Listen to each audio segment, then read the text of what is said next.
10 days after a complete information blackout, the Indian government set up 4 computers with internet access for more than 200 journalists in a media centre it controls in Srinagar.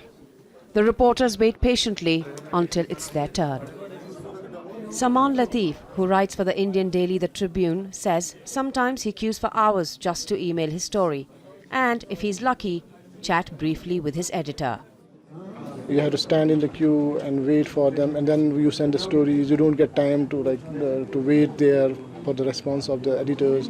Then you have to go back again to the same computer and see whether your editor has approved the story or not. The Indian government has issued press passes to most journalists in the past few days, but access to the internet is tightly controlled and freedom of movement largely restricted to within Srinagar itself. Conditions, however, have improved a little since the first days of the lockdown imposed earlier this month after New Delhi's decision to revoke Indian-administered Kashmir's autonomy. First few days, what we're doing is trying and sitting near the television set and trying and finding out what's happening.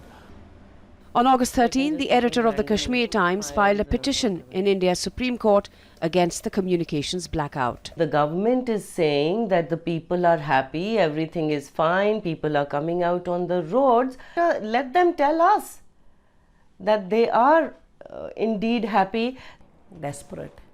But if you can... VRINDA, the newspaper's lawyer and a human rights activist, says Kashmiri journalists have had a particularly tough time. Even in the silencing and crippling of media, what we see is the targeted silencing of the Kashmiri journalists. We do not hear that voice at all today. It's been difficult for journalists to report from Srinagar, the capital of Indian-administered Kashmir, for the past 2 weeks.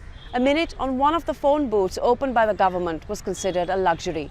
And although some restrictions have been lifted, making it relatively easier to file stories from the city, the rest of the valley remains mostly out of bounds. Anchal, Vohra, Al Jazeera, New Delhi.